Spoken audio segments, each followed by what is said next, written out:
আল্লাহ বিপদ থেকে উদ্ধার করার মালিক আল্লাহ পাক রব্বুল আলামিন পয়গম্বর সাইয়্যিদুনা আইয়ুব আলাইহিস সালামের উপরে বিপদ ঈমানের পরীক্ষা আল্লাহ ফালায় দিলেন।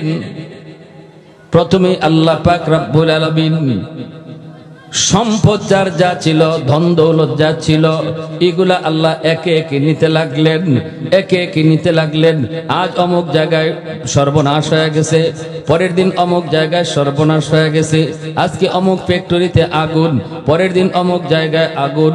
এইভাবে একে একে সংবাদগুলি যখন পয়গম্বরের কাছে আসতে লাগলো, তখন নবী নাশুকরি করেন না, তখনও আল্লাহর শুকরিয়া আদায় করেন। জোরে বলি সুবহানাল্লাহ। আল্লাহ পাক কয়, ইবলিস দেখ আমার পয়গম্বরের কাছে বিপদের খবর আসলো, এরপরও কিন্তু আমার নাশুকরি করে না।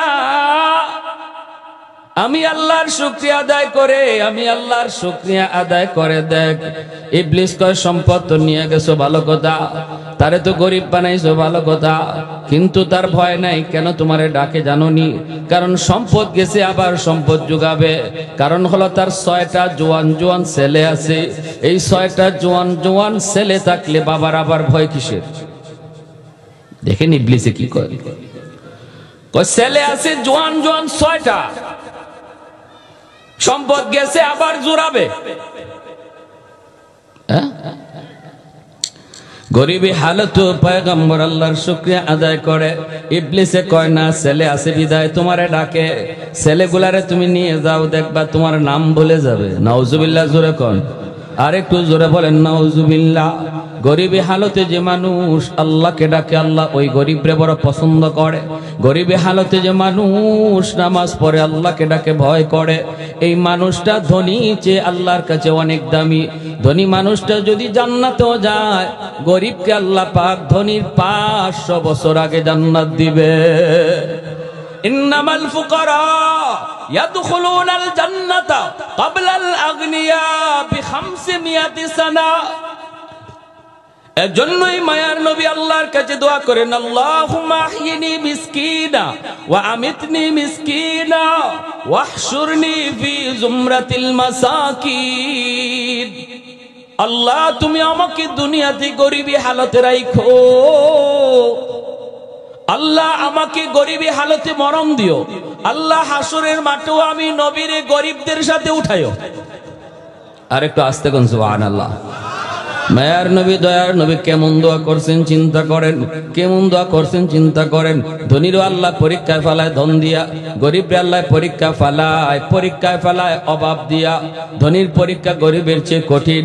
অনেক ধনী ধন সম্পদ পাইয়া পরীক্ষায় ফেল করে, কিন্তু ধনী যদি সবর করে, গরিবী হালতে তাইকে, অভাবে তাইকেও যদি আল্লাহকে সে ডাকে, অভাবে তাইকেও যদি স্ত্রীরে পর্দার ভিতরে রাখে, অভাবে পইরেও যদি মেয়েটারে পর্দার মধ্যে রাখে, অভাবে তাইকেও যদি সে 5 ওয়াক্ত নামাজ যায়, মসজিদে পড়ে। ভাইরা বন্ধুরা, ওই ধনী যেই ধনী পাক্কা নামাজি দিনদার, দুজন এক কাতারে মসজিদে নামাজ পড়ছে, নবী বলেন ওই ধনীও জান্নাতে যাবে, গরিবও যাবে, কিন্তু গরিব তার 500 বছর আগে জান্নাতে যাবে। ভাইরা আমার, আব্দুল্লাহ ইবনে মাসউদ রাদিয়াল্লাহু তাআলা আনহু গরিব সাহাবী। ধনী সাহাবীদের ভিতরে উসমান গনি রাদিয়াল্লাহু তাআলা আনহু অনেক ধনী একজন সাহাবী। উসমান গনি রাদিয়াল্লাহু তাআলা আনহু মায়ার নবীর জামাই, আল্লাহর নবীর মেয়ের জামাই হলেন উসমান গনি রাদিয়াল্লাহু তাআলা আনহু। মদিনায় ধন দৌলতের যার কোনো অভাব নাই। উসমান গনি রাদিয়াল্লাহু তাআলা আনহু তিনি বলেন, নবী গো, আমারে আল্লাহ ধন দিছে, দৌলত দিছে, আমি তো হালাল পথে কামাই করেছি, আমি তো হারাম পথে যাই নাই। সম্পদ তো আমি হালাল পথে ব্যয় করি, আমি তো হারামের দ্বারে কাছেও যাই না। ওগো নবীজি, আমিও কি 500 বছর পরে জান্নাতে যাইমু? ধন হওয়ার কারণে, দৌলত হওয়ার কারণে। আল্লাহর নবী রহমত রহমতের নবী বলেন, উসমান তুমি আমার মেয়ের জামাতা হতে পারো, আশারে মুবাশশারার সদস্য হতে পারো, দুনিয়ার থাকতেই জান্নাতের সার্টিফিকেট তুমি পাইছো। কিন্তু আমি নবী যা বলছি নিজের থেকে বলি না, আমার আল্লাহ যা বলছেন আমি তাই বলি। তুমি ধন দৌলত থাকার কারণে তোমার সাহায্য পাইয়া যে গরিবরা চলছে, এরাও তোমার 500 বছর আগে জান্নাতে যাইব। ওসমান গনি কই, ইয়া রাসূলুল্লাহ বুঝে পড়ে না গো নবী, বুঝে পড়ে না, বুঝে পড়ে না। ধন দৌলত তো আমি হারাম পথে কামাই করি নাই, আমি কেন 500 বছর পরে জান্নাতে যাব? আল্লাহ নবী বলেন, উসমান তুমি বুঝো না। না গো নবী আমি বুঝি না। তাহলে আমার এই ধন দিয়ে কি হইতো আমি যদি জান্নাতেই সবার আগে যেতে না পারি? নবী বলেন, না না, এটা আল্লাহ পাকের ইনসাফ। আল্লাহ পাক রব্বুল আলামিন গরিবদেরকে বলতেছে, গরিবের দল, দুনিয়াতে অভাব দিছে আমি আল্লাহ তোমারে অভাবে ফেলায় রাখছি, আমি ফেলায় রাখছি তোমারে অভাবে। এর ভিতরে তুমি অভাবে পড়ে যে সবর করছো, এজন্য পুরস্কার দিমু জান্নাতে। দুনিয়াতে ধনী তোমার চেয়ে আরামায়েশে ভোগ করছে 70 বছর 60 বছর বেশি, ঠিক না? হায়াতের জীবন আর কত? 60 70 80 বছর, ঠিক না? ধনী মানুষ তোমার চেয়ে আরামায়েশ ভোগ করছে 60 70 বছর বেশি। আর আমি আল্লাহ জান্নাতের আরামায়েশ ভোগ করার ক্ষেত্রে তোমাকে তার 500 বছর আগে পৌঁছাবো। 60 70 বছর না, 500 বছর আগে তুমি সুখ পেয়ে যাইবা। এখনো ধনী লাইনেই দাঁড়ায় থাকবো, ধনী এখনো লাইনেই দাঁড়ায় থাকবো, সম্পদের হিসাবই দিব। আর গরিব, আল্লাহ বলে তুমি যে সবর করছো, গরিবী হালত আমারে ডাকছো, গরিবী হালত হালাল হারাম মান্না চলছো, আমার ভয় করছো, এর পুরস্কারটা আমি দিব হাসরের মাঠে। গরিব থাকবো লাইনও, আর তুমি থাকবা জান্নাতে। ধনী থাকবে লাইনে, তুমি থাকবা জান্নাতে। উসমান গনি রাদিয়াল্লাহু তাআলা আনহু কয়, ইয়া রাসূলুল্লাহ কেন গো নবী বুঝে পড়ে না, বুঝে পড়ে না? আল্লাহ নবী গো, উসমান আমি তাহলে তোমারে বুঝাই বিষয়টা কি ঘটবে হাসরের মাঠে, একটু বুঝাই, উদাহরণ দিয়ে বুঝাই। নবী বলতেছেন, মসজিদে নববীর ভিতরে সাহাবায়ে কেরাম নবীর সামনে বসা। নবী বলেন, উসমান তুমি যখন প্রশ্ন করেছো তুমি নিজেই দাঁড়াও। নবী দাঁড় করাইছে, দাঁড় করায় বলতেছেন, বলো তো দেখি সকাল থেকে পর্যন্ত কি খাইছো? উসমান গনি বলতেছেন, তিনি তো ধনী সাহাবী, ঘুম থেকে ওইটাই বাসি রুটি খাইছি, এরপরে নাস্তার টাইমে নাস্তা করেছি, তারপরে দুপুরবেলা ভুনা গোশত আর রুটি খাইয়া আপনার দরবারে এসেছি। আল্লাহর নবী বলেন, উসমান তুমি যা খাইছো সব 100% হালাল, বিন্দু পরিমাণ কোনো সন্দেহ নাই। কিন্তু মনে রাখো, একদিনের হিসাব চাইছি, তুমি কথা বলছো 3টা। কথা বলছো কয়টা? সকালে ঘুম থেকে উঠে খাইছি এক কথা, নাস্তার সময় নাস্তা করছি আরেক কথা, ঠিক না? দুপুর বেলা ভুনা গোশত রুটি খাইছি আরেক কথা। 3 কথায় টাইম কম লাগছে না বেশি লাগছে? বেশি লাগছে। এবার নবী বলেন, উসমান তুমি এবার বসো। গরিব একজন সাহাবীকে নবী ডাক দিলেন, আমার আব্দুল্লাহ ইবনে মাসউদ তুমি কোথায়? দাঁড়াও। মসজিদের কোণার ভিতরে বসা আছেন আব্দুল্লাহ ইবনে মাসউদ। নবী ডাক দিলেন, আব্দুল্লাহ একটু দাঁড়াও। দাঁড়াইলেন। নবী বলেন, আব্দুল্লাহ আজ সারা দিনে তুমি কি খাইছো একটু হিসাব দাও। আব্দুল্লাহ ইবনে মাসউদ কথা বলেন না, জবাব দেন না। নবী আবার জিজ্ঞেস করেন, আব্দুল্লাহ বলো না সারাদিন আজ তুমি কি খাইছো? বারবার নবী বলার পর আব্দুল্লাহ ইবনে মাসউদ মাথার নিচের দিকে, নিচ থেকে উপরে উঠালেন। সাহাবায়ে কেরাম নবী সহ দেখতেছেন আব্দুল্লাহর চোখ থেকে পানি ঝরে। তিনি কান্দেন কান্দেন আর বলেন, নবী গো, আপনি যদি আমাকে জিজ্ঞেস না করতেন আমি কারো কাছে বলতাম না গো নবী। ও গো নবী, আমার পেটে পাথর বাঁধা, আজ সারাদিন না, একদিন না, 3 দিনও আমার পেটে কিছু জুটে নাই। আল্লাহ নবী বলেন, উসমান একদিনের হিসাব চাইছি মাত্র আমি নবী, তুমি কইছো 3 কথা, টাইম লাগছে বেশি। আর আমার আব্দুল্লাহ এক কথায় জবাব দিয়ে দিছে, কিছুই খাই নাই, টাইম লাগছে কম। হাসরের ময়দানে আল্লাহ পাক সবাইকে বলবে, জীবনের হিসাব দাও। মিম্মালিহি মিন আইনা ইকতাসাবাহু ওয়া ফীমা আনফাকা, সম্পদ কোন পথে কামাই করেছো, কোন পথে ব্যয় করেছো। ধনী গরিব সবাইকে আল্লাহ ডাক দিবে হাসরের মাঠে, আর বলবে জীবনের হিসাব দাও, সম্পদের হিসাব দাও। না দিয়া কেউ এক কদমও আমি আল্লাহর সামনে বাড়তে পারবা না, একটা কদমও দিতে পারবা না। ওই দিন তুমি উসমান আল্লাহর সামনে দাঁড়াইবা হিসাব দেওয়ার জন্য। আল্লাহ পাক রব্বুল আলামিন তোমার হিসাব নিবে। সম্পদ তুমি হালাল পথে কামাই করেছো, তুমি হিসাব দিতেছ, সব হিসাবই তোমার ঠিক, কিন্তু সম্পদ বেশি হওয়ায় টাইম লাগবে বেশি। পিছনের দিকে আল্লাহ কুদরতি নজর দিয়া দেখব, আব্দুল্লাহর মতো গরিব সাহাবী লাইনে দাঁড়ায় আছে, যার সম্পদ কম, হিসাবের টাইম লাগবে কম। আল্লাহ পাক কইবে, রে গরিবের দল, তোমরা ধনীদের লাইনে দাঁড়ায় লাভ নাই, বাইপাস চলে আসো আমি আল্লাহর কাছে। আব্দুল্লাহর মতো গরিব সাহাবী বাইপাস আল্লাহর কাছে যাইয়া বলবে, মালিক সম্পদ আমার এত দূর, কামাইছি এমনে, খরচ করেছি এমনে। তিন কথায় জবাব দিয়া তোমার লাইনে থাকতে থাকতে আব্দুল্লাহ 500 বছর আগে জান্নাতে চলে যাবে। আর একটু জোরে বলি সুবহানাল্লাহ। লা জিদ্দা ওয়ালা নিদ্দা ওয়ালা হাদ্দা লিমাওলা,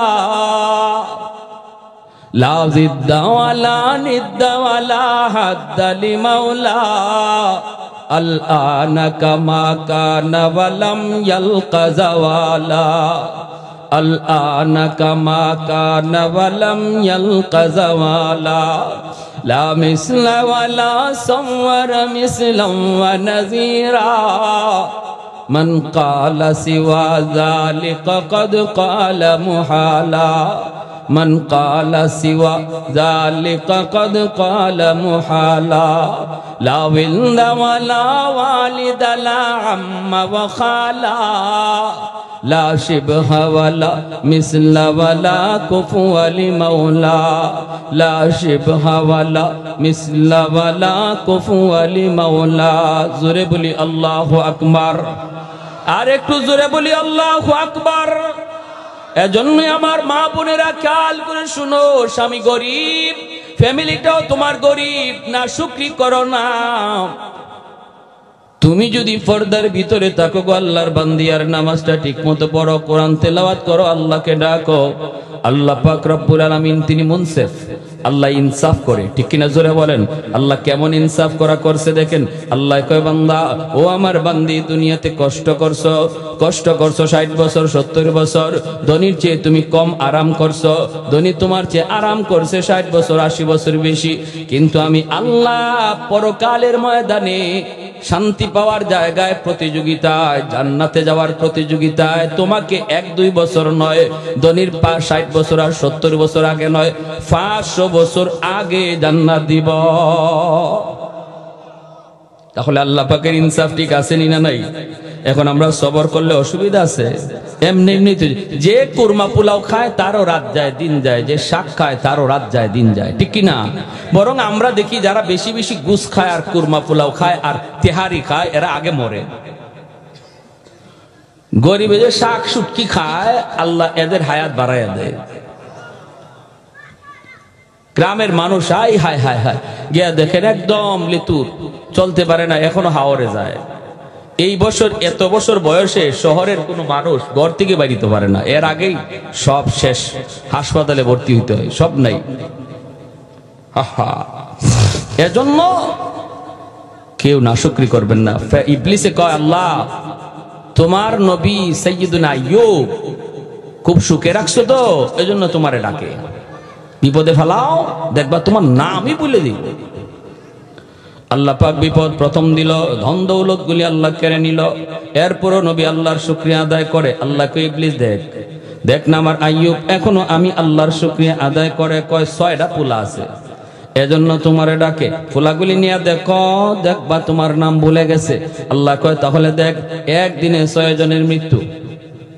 নবীর কাছে খবর আসছে, তবুও নবী না শুকরি করে না, আল্লাহর শুকরিয়া আদায় করে। জোরে কোন সুবহানাল্লাহ। وَلَنَبْلُوَنَّكُمْ بِشَيْءٍ مِّنَ الْخَوْفِ وَالْجُوعِ وَنَقْصٍ مِّنَ الْأَمْوَالِ وَالْأَنفُسِ وَالثَّمَرَاتِ وَبَشِّرِ الصَّابِرِينَ। আল্লাহ পাক রব্বুল আলামিন কখনো সম্পদের উপরে বিপদ দিয়া ইমানের পরীক্ষা নেয়, কখনো জানের উপরে বিপদ দিয়া ইমানের পরীক্ষা নেয়। যে মানুষটা এই বিপদের সময় সবর করে, আল্লাহ বলতেছেন বাশশিরিস সাবিরিন, ধৈর্যকারীদের সবরকারীদের সুসংবাদ দাও। কিসের সুসংবাদ? জান্নাতের সুসংবাদ। বলে ধনীর সমানে সমানে কয় না, সুসংবাদ দাও। নবী শুনাইছে 500 বছর আগে জান্নাতে যাওয়ার সুসংবাদ। এরপরে ইবলিসে কয় 6টা ছেলে নিয়ে গেছো, এরপরে তোমারে ডাকে। বুঝছি আরেকটা কারণ আছে। কি কারণ? ইবলিস কয় 4টা বউ আছে, 4টা বউ আছে, 4টা বিবি আছে। কারণ এজন্য সন্তান নিয়ে গেছো, অসুবিধা নাই, সন্তান আরো আসবে। এজন্যই তোমার শুকরিয়া আদায় করে, এখনো তোমারে ডাকে। 4টা বিবির তুমি নিয়ে দেখো, বিবির উপরে মুসিবত ফালায়া দেখো। 3জন বিবি এক রুমের মধ্যে ঘুমাইতেছেন। একজন বিবি আইয়ুব আলাইহিস সালামের কাছে আসিলেন। তিনি কে? তিনি হলেন বিবি রহিমা। তিনি কে? 3জন বিবি একসাথে শেষ, রহিমা শুধু বেঁচে আছেন। এরপরও নবী আল্লাহর শুকরিয়া আদায় করে না, শুকরি করে না, হায় হুতাশ করে না। এমন কথা বলে না, মালিক আমারে তুমি পাইছো কি? একটার পর আরেকটা বিপদ আর বিপদ আর বিপদ, তাহলে আমি নামাজ ছেড়ে দিলাম। নামাজ পড়ে লাভ কি? নামাজ পড়েও যদি আমার উপরে এত বিপদ হয়, তাহলে যে নামাজ পড়ে না হেই তো ভালো আছে, ওর তো কোনো বিপদ নাই, ওর মুসিবত নাই, ওর পরীক্ষা নাই, ওর উপরে কোনো ধরনের কোনো ইমানি পরীক্ষা নাই, আমার উপরে এত বিপদ কেন? এই কথা বইলা সমাজের কিছু মানুষ হয়তোবা নিজেদের মুখ ফিরায় নেয় মসজিদ থেকে। কি না না, এ আমার ভাই একটু দিনটা নরম করে কথাগুলি শোনো। নবী এত বড় বিপদে পড়ছেন, এরপরও আল্লাহর শুকরিয়া করা বলেন না। যেরকম সুবহানাল্লাহ। কারণ নবী তিনি তো ভালো করে জানেন বিপদ দিছেন যিনি, উদ্ধার করবেন। ঠিক কি না? আর কেউ পারবো? আর কারো দ্বারা সম্ভব না। ইবলিস কয় বুঝছি, এখনো তোমাকে ডাকে, কেন জানোনি? আল্লাহ কয় এখনো কেন ডাকে? কয় শরীরটা সুস্থ রাখছো, এখনো শরীরটা তার সুস্থ আছে, এজন্য ভরসা। যার হাত 2টা ভালো, পা 2টা ভালো, সে গরিব নয়। ঠিক কিনা জোরে বলেন? যার ব্রেনটা ভালো সে গরিব নয়। তার হাত 2টা এখনো ভালো, সুস্থ, দেহটা এখনো সুস্থ, এজন্য তোমারে ডাকতেছে। একটু বিপদ দিয়া দেখো, শারীরিক অসুস্থতা দিয়া দেখো। 70 বছর পর্যন্ত আইয়ুব আলাইহিস সালাম তিনি একদম সুস্থ ছিলেন। 70 বছর পর্যন্ত নবীর সাধারণ সর্দিও হয় নাই, জ্বর হবে দূরের কথা, একটা ঘাম বিচি পর্যন্ত শরীরে হয় নাই। 70 বছর পর্যন্ত আল্লাহ এত নিয়ামত দিয়া রাখছেন। 70 বছর বয়সে যায় ওনার উপর পরীক্ষা শুরু হলো। শারীরিক বিপদ, শারীরিক অসুস্থতা দেখা দিল। গোড়ায় গোড়ায় ফুসকা উঠে গেল, পশমের গোড়ায় গোড়ায় ফুসকা দেখা দিল। এই ফুসকার ভিতরে পোকা জন্ম নিল। গায়ের ভিতরে যতগুলি পশম এতগুলি ফোড়া, আর প্রতিটা ফোড়ার মধ্যে একটা করে পোকা জন্ম নিল। ভাইয়েরা শরীরটা পচে যাইতেছে। নবী তখনও আল্লাহ আমি এখনো তোমার শুকরিয়া আদায় করি, বিপদে পড়ছি, আল্লাহ বিপদে ফেলাইছো, উদ্ধার করবা তুমি। ও মালিক আমার সব দেখো যেন পোকায় খায়, জিহ্বা যেন পোকায় না খায়, কারণ আমি জিহ্বা দিয়া যেন আল্লাহ আল্লাহ জিকির করতে পারি। আমার ওই জিহ্বা দিয়ে আল্লাহ আল্লাহ জিকির করবো। জিকির জিহ্বাটা যেন পোকায় না খায়। সারা শরীর থেকে দুর্গন্ধ। এলাকার মানুষেরা কয় ও আইয়ুব তাড়াতাড়ি এলাকা ছাড়ো, নতুবা আমাদের চলে যেতে হবে। এত দুর্গন্ধ টিকতে পারে না কেউ। বিবি রহিমাকে মানুষেরা কয় সে বাপের বাড়ি চলে যাও, ভাইয়ের কাছে চলে যাও। বিবি রহিমা কয় কও কি ধরা? কও কি তোরা আমার স্বামীর পায়ের নিচে আল্লাহ আমার জন্য বেহেশত রাখছে, ঠিক কিনা? স্বামী যেই মহিলার উপরে খুশি, ওই মহিলা মরতে দেরি, জান্নাত পাইতে দেরি নাই। যেই স্বামী মহিলার উপরে নারাজ, যেই স্বামী স্ত্রীর উপরে নারাজ, মায়ার নবী বলে সে যত বড় নামাজি হোক, যত বড় দিনদার হোক, মরা মাত্রই সে জাহান্নামী। অতএব স্বামীকে খুশি করা চলা। তিনি বলতেছেন স্বামীরে খুশি করার উপরে আমার জান্নাত। তোমরা কও কি আমি স্বামী ছেড়ে চলে যাব? তোমাদের নাকে গন্ধ লাগে, কিন্তু আমার নাকে কোনো গন্ধ লাগে না। কেমন মহব্বত, কেমন ভালোবাসা ছিল স্বামীর প্রতি, কি পরিমাণ ভালোবাসা ছিল অন্তরে। তোমাদের নাকে গন্ধ লাগে, কিন্তু আমার নাকে কোনো গন্ধ লাগে না। কই তাড়াতাড়ি তাহলে স্বামীর নিয়ে ভাগো, এই এলাকা থেকে যাও। তখন তিনি ঘর থেকে বের হয়ে গেলেন। হায় রে হায়, এই এলাকার একদিন যিনি বাদশা ছিলেন, আজ তিনি পথের ভিখারি, আজ তিনি পথের ভিখারি। দূর দূর করে মানুষ তারে তাড়াইয়া দিতেছে। তিনি কে? তিনি আর কেউ নন, যেমন ছিলেন দুনিয়া বাদশাহ, তেমন তিনি আখিরাতেরও বাদশাহ। তিনি আল্লাহর পয়গম্বর, আল্লাহর নবী। বিবি স্বামীকে নিয়ে ঘর থেকে বের হয়ে রাস্তায় চলে আসলেন। পথিকেরা কয়, রাস্তা দিয়ে যারা যায় এরা কয়, ওগো রহিমা, রাস্তায় যদি তুমি বসা থাকো আমরা হাঁটা চলা করবো কেমনে? এই রাস্তায় যদি তুমি থাকো আমরা তো হাঁটা চলা করতে পারবো না, তুমি তোমার স্বামীকে নিয়ে অন্যত্র চলে যাও। পথিকেরা ওনাকে রাস্তা থেকে সরায় দিল। স্বামীকে নিয়ে চলে আসলেন মাঠে।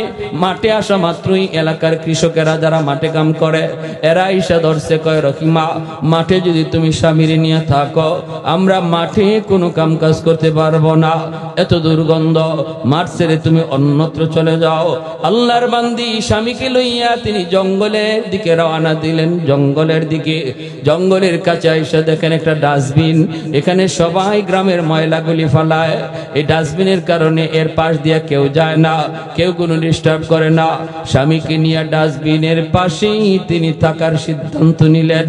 যেহেতু মানুষজন কেউ আসে না, এখান থেকে কেউ আমাকে সরায় দিবে না, স্বামীকে নিয়ে কোন রকম একটা তাবু বানাইয়া এই জায়গার মধ্যেই থাকার সিদ্ধান্ত নিয়ে নিলেন।